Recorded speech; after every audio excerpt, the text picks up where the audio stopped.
အားလုံးပဲမင်္ဂလာပါဒီနေ့ကျွန်တော်တို့ enemy လောကမှာအရန်နာမည်ကြီးတဲ့ကားနကားကိုနည်းနည်းလေးစိတ်ကူးရင်ပြီးပေါင်းဆက်ကြည့်ကြအောင်တိုက်ထန်ဒီနဲ့ပြည့်နေနေတဲ့ကဘာကြီးမှာလူသားတွေထဲမှာအတန်မာဆုံးစစ်တော်လို့တင်စားခံရတဲ့ Levi Ackerman ဟာမကောင်းဆိုးဝါးကြီးဆိုးနေတဲ့ Demon Slayer ကဘာကြီးတဲ့ကိုတာရွတ်တရက်ရောက်ရှိသွားမယ်ဆိုရင်ဘာတွေဖြစ်လာမလဲ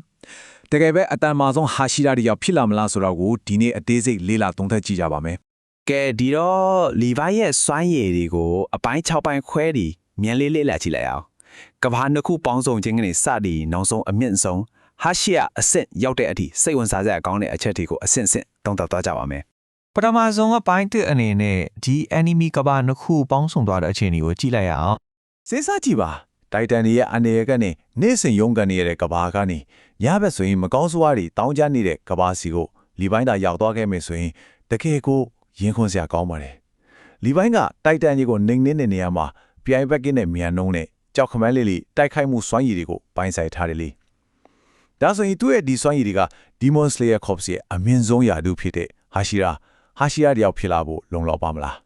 းအပိုင်းနဲ့ကိုဆက်သွားရအောင်ဒါကတော့လီပိုင်းရဲ့မျိုးရိုးဗီဇက်နဲ့ဒီမမကိုရဲ့အားပြိုင်မှုပါဒီအချက်ကတကြွလီကိုတိတာထင်ရှားပါတယ်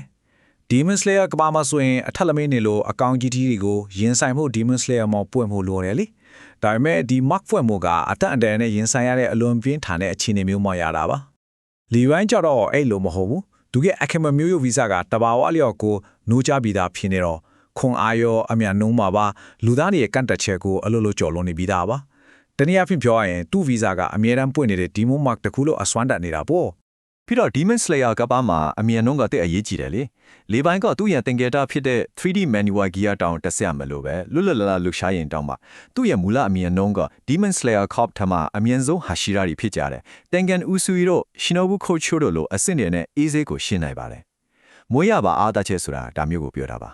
အပိုင်း3ရောက်လာပါပြီဓာရေးကျွမ်းကျင်မှုနဲ့အသက်ရှူနည်းပညာတွေသူဘလို့အဝင်ခွင့်ကြဖြစ်မလဲဆိုတာကြည့်ရအောင်လီပိုင်းရဲ့မူလတိုက်ခတ်ရေးပုံစံကိုကြည့်လိုက်ရင်သူကဓာတ်နဲ့လက်ကိုကင်ပြီးတိုက်ခတ်တာမှတကယ်ကိုဆရာတဆူပါဒါကြောင့် Nichiren လို့ခေါ်တဲ့နေအောင်ချီစုပ်ဓာတ်နဲ့လက်ကိုကင်ဖို့ကသူ့တဲ့အရန်ကိုလွယ်ကူနေပါပြီပြီးတော့တိုက်တန်တွေကိုတတ်ဖို့အတွက်လက်ဘင်းနောက်ကြောင်းကိုဖျက်တောက်ရတဲ့အလေးချင်းရှိထားတော့မကောင်းစွားတွေကိုတတ်ဖို့လက်ဘင်းကိုဖျက်ရမယ်ဆိုတာကလည်းသူ့ရဲ့လက်ရှိတိုက်ကွက်နေတဲ့ကွက်တီကိုဖြစ်နေတာပါအသက်ရှူနည်းပညာတွေဆိုရင်ရောမှန်တယ်ပြောရရင် Levi ကသူများစီရတဲ့တွားတင်နေစရာတော့မလိုပါဘူးသူအမြဲတမ်းသုံးနေကြလက်ပတ်ပြီးခုတ်ထစ်တဲ့တိုက်ကွက်တွေကစန်နီမီရဲ့လေအသက်ရှူနည်း wind breathing နဲ့ဆိုအတော်ကြီးကိုလိုက်ဖက်နေပါတယ်ဒါမှမဟုတ်ရင်လည်းသူကိုယ်တိုင် spin breathing လိုမျိုးဒါမှမဟုတ် titan breathing လိုမျိုးကိုယ်ပိုင်အသက်ရှူနည်းအသစ်တွေကိုတော့ဖန်တီးလိုက်နိုင်ပါတယ်တကယ်မိုက်တယ်နော်ကဲအပိုင်းလေးဟာရှိယတို့ရဲ့စိတ်တက်တကယ်ကိုအဖြစ်ဆိုးတဲ့ကြားကနေပေါ်ထွက်လာတဲ့စိတ်တက်မျိုးပါဒီနေရာမှာအရေးအကြီးဆုံးကစိတ်သက်ရေးရာချန့်ခိုင်မှုပါပဲဟာရှိယများစုကိုကြည့်လိုက်ရင်နာကျင်စရာအတိတ်တွေရှိခဲ့ကြတဲ့သူချီပါပဲလီပိုင်းဟာလည်းဒီလိုပါပဲမိခင်ကိုဆုံးရှုံးရတယ်အရင်နေ့ဆုံးထငယ်ချင်းတွေတက်ဖွဲ့ဝင်တွေကိုအချင်းချင်းဆုံးရှုံးခဲ့ရပါတယ်ဒါပေမဲ့သူဘယ်တော့မှအရှုံးမပေးခဲ့ပါဘူးဒီလိုပြတ်သားပြီးခိုင်မာတဲ့စိတ်သက်မျိုးကဟာရှိယာတယောက်မှမရှိမဖြစ်လိုအပ်တဲ့အရေးချင်းတွေနဲ့အတိအကျကိုကိုက်ညီနေတာတွေ့ရမှာပါအပိုင်း9မှာတော့စိတ်လှုပ်ရှားစရာအကောင်းဆုံးဖြစ်တဲ့လီပိုင်းနဲ့မကောင်းသောလက်မိန်တွေလက်တွေ့ရင်းချက်ကြည့်ရင်ကွာဖြစ်မလဲဆိုတာတုံးတက်ကြည့်ပါမယ်ဒီမှာတကယ်ကိုစိတ်ဝင်စားစရာကောင်းလာပါပြီစဉ်းစားကြည့်ပ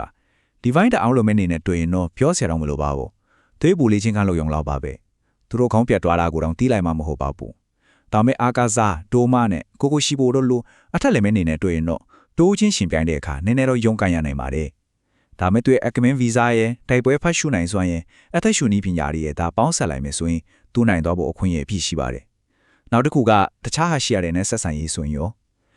ဒီငိန်နဲ့ဂီယိုနဲ့ဆိုသဘောထားတိုက်ဆိုင်နိုင်ပြီးဂိုးမေးရဲ့ခွန်အားကိုတော့လေးစားမှသိချပါတယ်။ဆူညာတက်တဲ့တင်ကန်းကြတော့သူ့အတွက်နည်းနည်းစိတ်နှောက်ရှက်ဖြစ်เสียပါပဲ။နောက်ဆုံးအပိုင်း6ရောက်ပါပြီ။လီဗိုင်းရဲ့အမြင့်ဆုံးဟာရှိယာအဆက်နဲ့နောက်ဆုံးအကဲဖြတ်ချက်ပါ။အချက်လက်တွေအားလုံးကိုခြုံငုံတုံးတက်ကြည့်လိုက်ရင်အဖြေကတော်တော်လေးရှင်းနေပါပြီ။လီဗိုင်းသာ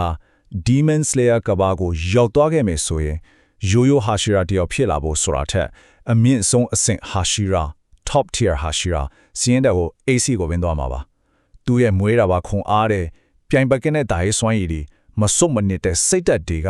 ဟာရှိရာဖွဲ့စည်းရဲ့အမြင့်ဆုံးစံနှုန်းတွေနဲ့ကိုက်ညီနေအောင်တော့မကပဲမကောင်းဆိုးရတဲ့အတွက်တော့တကယ်ကိုအစိုးရဆုံးအိမ်မက်ဆိုကြီးဖက်လာမှတည့်ရချပါပဲ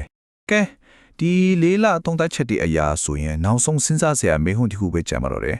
အကယ်လီဖိုင်းကသာအမြင့်ဆုံးအဆင့်ဟာရှိယာတယောက်ဖြစ်နေပြီဆိုရင်မကောင်းဆိုးရတဲ့ခင်းကြီးမြူဇန်ကီဘူဆူချီအနေနဲ့လီဖိုင်းရဲ့တက်ခဲမှုတွေကိုဘလောက်ကြာကြာမြတောင့်ခံနိုင်မလဲဒီစိတ်ဝင်စားစရာကောင်းတဲ့မေးခွန်းလေးကိုထွေးကြည့်ရင်းနဲ့ပဲဒီနေ့ရဲ့ရှင်းလင်းတင်ပြချက်လေးကိုဒီမှာပဲအဆုံးသတ်လိုက်ပါစေနောက်ထပ်စိတ်ဝင်စားစရာအကြောင်းအရာတွေနဲ့ပြန်ဆောင်ကြပါမယ်